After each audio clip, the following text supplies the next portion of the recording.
Allez, bonjour les amis. Ben oui, on va se refaire. Je me suis dit, si on s'est fait une montée, pourquoi pas se faire une descente au cas où. Au cas où mon monteur historique, Gilles, qui essaie depuis des années de venir en vacances avec moi, trouverait que la première vidéo est un petit peu trop basse. Ce qui malheureusement est assez vrai, parce que le très très très gentil futur abonné que j'ai croisé en MT-07 a un petit peu appuyé sur la GoPro, et du coup elle est un petit peu basse. Mais bon, on va se démerder comme ça. Alors j'essaie toujours de faire des démarrages, non pas rapides pour être rapide, mais rapides pour éviter de me retrouver derrière quelqu'un d'autre. Donc ben écoutez, voilà, vous l'avez vu, on est à champ d'eau et on va se faire la descente. On va peut-être même se refaire la même vidéo, hein, on ne sait jamais. Hein. Donc voilà, on est en 2022. J'ai choisi de partir avec le Niken en Suisse. Et je sais que j'en suis super content. Je me suis vraiment bien amusé. Et l'apport de cette seconde roue avant était réellement un plus. Sur ces routes un peu défoncées suisses, alors il faut savoir que la plupart du temps, chez les motards, on va dire que le Niken n'est pas le truc le plus aimé du monde. Il y a beaucoup de remarques, t'es venu en tricycle, etc. Bon, alors la plupart du temps, après, c'est vite réglé des moments où vous partez sur une petite route, surtout comme ici, lorsque la route est bien défoncée, la plupart des gars disent, bon, ok, sorry, on n'aurait pas dû. Parce que c'est vrai que c'est un apport énorme quant à la conduite. Alors justement, je pense que le Niken était mal perçu dès le départ. Ou mal compris. Vous savez que c'est encore un des nouveaux concepts de Yamaha, non pas d'être mal compris, mais de proposer ce système de deux roues indépendantes à l'avant qui apportent vraiment un plus au niveau de la tenue de route, clairement. C'est une tenue de route, alors il faut s'habituer un petit peu par rapport aux motos modernes. Là on retourne un petit peu, enfin ça reste une moto moderne bien entendu, mais avec le supplément de poids sur l'avant, en fait ça amène une conduite un petit peu à l'ancienne, c'est-à-dire qu'il faut vraiment bien guider la moto, bien se servir de ce large guidon pour l'inscrire en virage, ou l'inscrire en courbe, et surtout lors d'enchaînement droite-gauche, gauche-droite, il faut bien décomposer la manière de piloter, parce que la moto a une certaine, c'est assez normal, puisqu'il faut le temps que la moto se restabilise. Enfin, c'est même pas se restabiliser, c'est vraiment, il y a une inertie qui est inhérente au poids, qui est évident, parce que tout le poids que vous avez qui est non suspendu à l'avant, il faut quand même l'amener. C'est absolument pas gênant, c'est juste surprenant. Et lorsque vous avez comme moi la chance de pouvoir, à un moment donné, partir et repartir par exemple en multistrada, au départ j'ai vraiment eu peur, parce que je trouvais que l'avant était absolument flou, puisque je m'étais habitué à rouler avec ce Niken et d'avoir cet avant super stable. Alors justement, donc je pense qu'au niveau de là ils sont un peu plantés, enfin pas un peu plantés, mais c'est-à-dire que le Niken ne s'adresse certainement pas à des pilotes débutants, ne s'adresse certainement pas à des vieux pilotes aisés, des vieux pilotes, des gens qui ont arrêté la moto pendant plusieurs années et qui ont envie de reprendre et qui se disent je vais prendre un 3 roues, comme ça je serai plus à l'aise. C'est absolument pas le cas. C'est-à-dire que le Niken, c'est vraiment une bécane qui s'adresse à, je vais presque dire, des gens comme moi, qui ont une certaine expérience et qui ont juste envie d'être moins stressé sous la pluie, d'être moins stressé lorsque la route est mauvaise, etc. Parce que c'est vraiment, ce Niken amène un supplément de sécurité indéniable, et c'est évident, hein, c'est sûr que si vous mettez 2 roues à l'avant au lieu d'une, on se souvient que Thierry avait mis 6 roues sur des Formule 1, bon ça va pas été dingue, mais au niveau de la tenue de route c'était quand même pas mal. Ici, pour le coup, vraiment, on ressent cet avant qui ne bronche pas. Je l'ai dit, j'ai dit en première partie, il y a effectivement tout le moment où vous avez lorsque vous croisez des pierres ou des trucs comme ça, c'est un peu gênant. Et effectivement, lorsque la route est vraiment très très défoncée et que là, on a besoin d'avoir où on ressent effectivement que la suspension travaille au max. ce qui est assez normal, mais que voilà, il n'y a rien à faire. Et à un moment donné, il y a des données physiques qui sont là. Et lorsque vous avez la roue intérieure qui rebondit, ben, il ne faut pas rêver. Si tout est sur la roue extérieure, ben, il y a des moments où elle a un peu de mal. Pour le reste, je vous ai dit au niveau cette version GT, au niveau de la protection est top. Donc c'est marrant parce que j'arrive exactement au même moment quand je vous en parle. Malheureusement, comme beaucoup, il y en a tombé un petit peu à court de matériel, puisque normalement je vais recevoir les 2 valises latérales qui sont en option. Donc il faut savoir, sur la GT, vous avez le cruise control, vous avez cette grande bulle, vous avez c'est le confort, et alors donc en option les 2 valises latérales qui m'auraient pas été vraiment de grand secours, parce que rien qu'avec le top pied j'avais assez, mais bon. Alors voilà justement, repensons nos amis de Rochefort qui m'avaient bien appris le concept des virages sur le frein arrière. Et c'est vrai qu'ici on l'utilise bien, d'autant plus que le disque arrière est tout à fait est immense et super grand. Bon, c'est vrai qu'après il faut freiner la bête. Il est évidemment que quand on voit la tête des pneus avant, après je crois qu'il doit y avoir 2005-3000 bornes le week-end, il est évident que c'était une moto de presse, donc c'est une bécane qui a quand même pas mal ramassé. Mais c'est vrai qu'on voit qu'ils sont déjà bien marqués les pneus avant. Après c'est vrai que comme la moto met en confiance, on a un peu tendance à beaucoup attaquer avec. Donc j'imagine que c'est ça qui a joué sur... parce que les pneus avant sont déjà pas mal marqués. Et évidemment, c'est pour ça que c'est pas une moto qui s'adresse non plus aux débutants ou aux personnes qui ont décidé de revenir un peu sur le budget, parce que il est évident que avec ces 2 pneus avant, il faut les changer tous les 2 à la fois. Autre chose qu'il était important de toujours bien vérifier, c'est de regarder si les 2 pneus avant sont bien tous les 2 à la bonne pression, pour pouvoir justement profiter de cette tenue de route énorme. C'est important. Moi j'ai vérifié, évidemment, j'avais reçu la bécane directement de chez l'importateur, donc bien entendu les 2 pneus avant étaient bien gonflés. Là c'est le genre de truc qu'on peut se permettre de faire en Suisse, puisque la plupart du temps les gens sont assez fair-play. Vous voyez, ressortie de courbe en deuxième avec ce TCS sur 1, ce qui me permet de... ici en descente ça va pas être le cas, mais quand la route est un petit peu grasse comme ce matin, parce qu'il y a pas mal plu cette nuit, vous pouvez faire de belles dérives. J'ai pas dit de grandes dérives, mais de belles dérives. Et le pneu arrière, on voit qu'il a du boulot. Mais à côté de ça, vous le voyez, moi j'adore, c'est longue courbe tranquille. Alors au niveau, on va parler un peu d'autonomie, donc vous le voyez, donc 5 litres 1 de moyenne. Parce que on consomme beaucoup en montagne, en descente on consomme rien. Donc ça nous fait des étapes de au moins 260-270 km, 270 pour nos amis français. Très à l'aise. Bon, de toute façon, je vais vous avouer, j'ai pas fait non plus des étapes de fou pour venir, parce que depuis que je suis arrivé, on est en pleine canicule, donc c'était pas... j'ai pas eu vraiment l'occasion d'en profiter.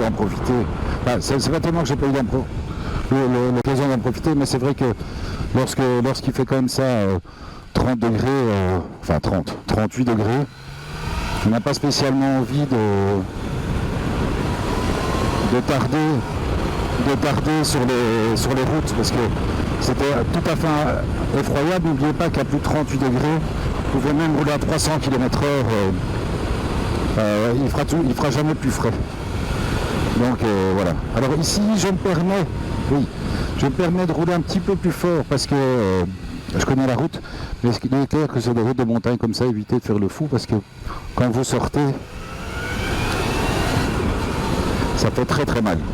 Parce que c'est pas les petites glissières de sécurité qui vont arrêter une bécane de 270 kg. Donc alors, est-ce que notre ami le Valaisan va me laisser passer? Je pense que oui.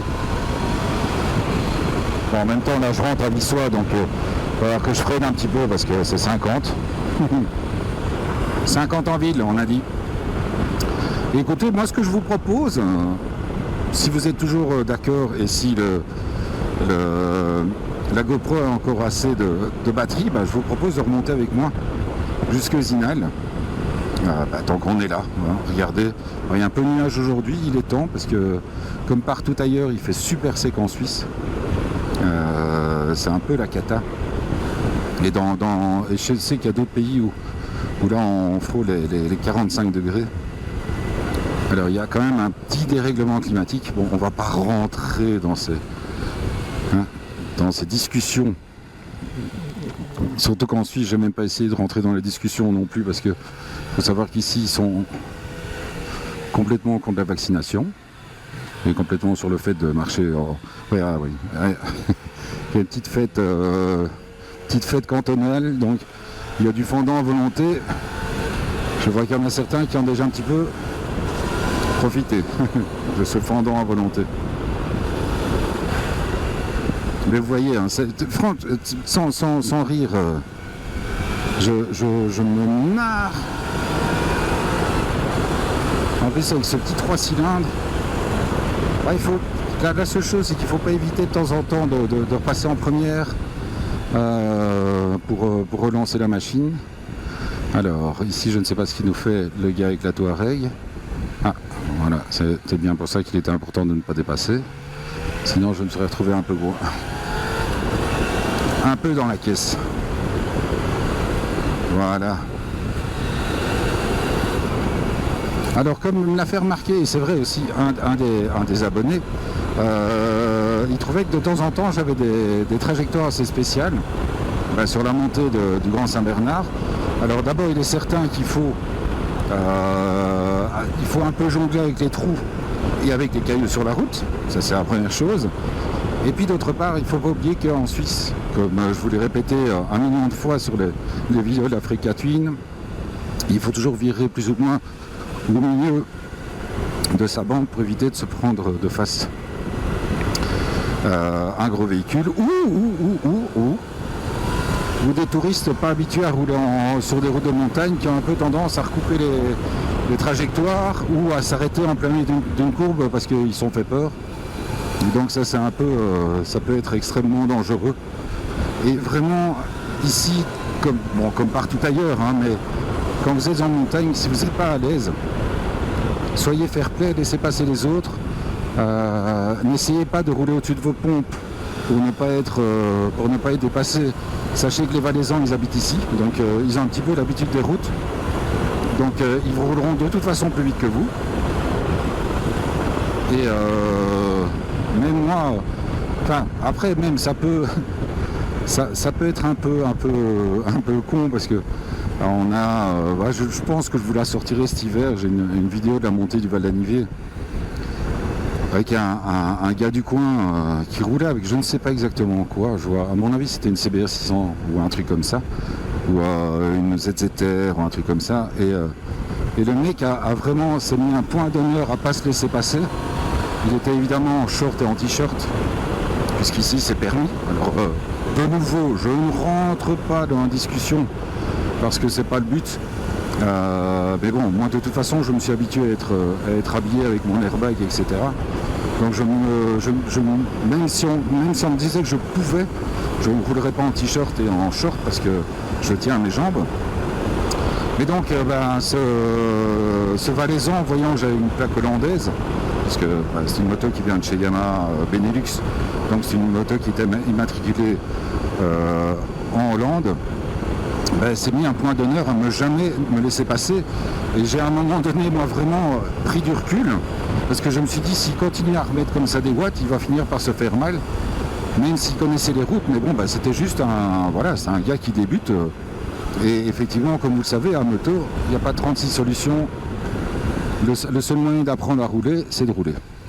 Donc,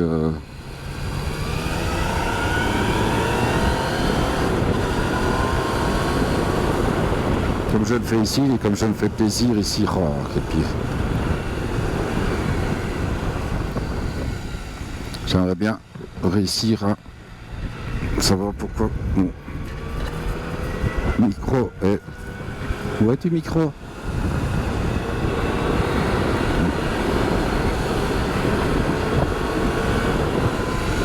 Parce que pour les virages, c'est un peu chiant. Alors ce micro qui ne veut pas me suivre. Alors, donc j'essaye, dans la mesure du possible, de passer dans les villages à vitesse contenue. C'est pas toujours évident. Alors j'en profite. Pourquoi tu veux pas venir avec micro?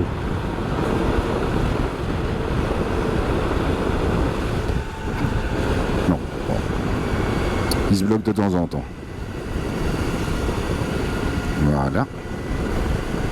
Respectons les touristas. Sortie de village. On peut y aller. Alors ça c'est aussi un des autres trucs. C'est vrai que j'adore vous parler des... Ici ils ont fait toute une partie de la route. J'ai envie de te dire, ils étaient sympas, ils savaient que je venais. Ils ont dit on va refaire la route pour l'île belge. Mais du coup ils ont retiré les bandes centrales, donc du coup les gens sont encore plus perdus.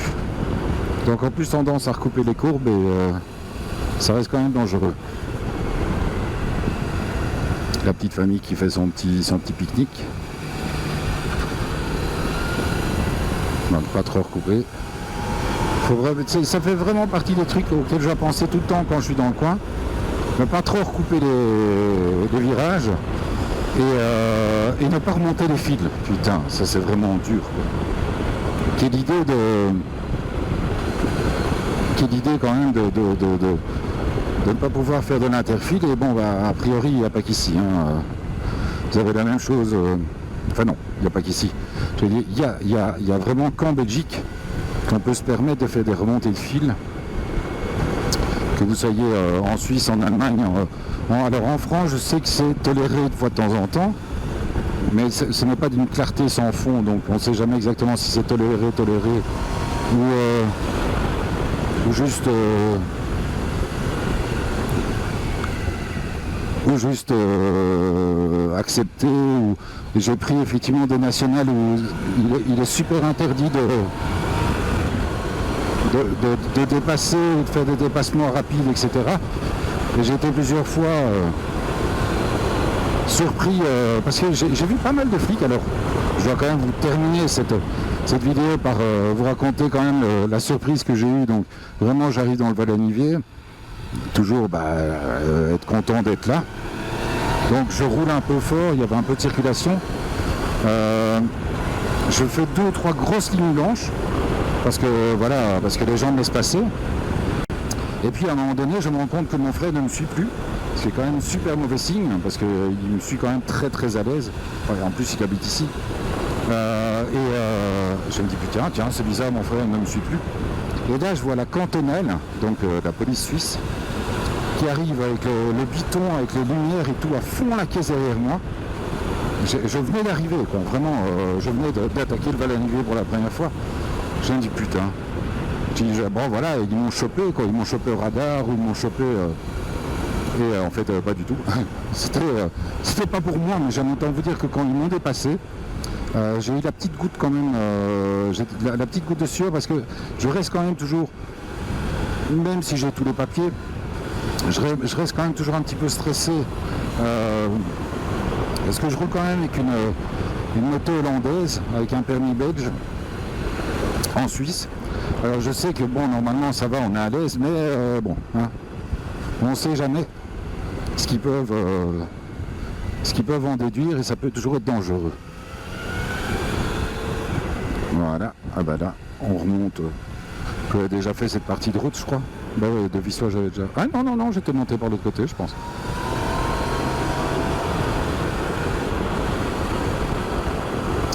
On remonte effectivement vers Vissois. On profite d'une température plus clémente, puisqu'il fait 21 degrés, ça fait quand même du bien. On a encore eu 32, 33 hier à Montreux, et c'est quand même chaud, quoi.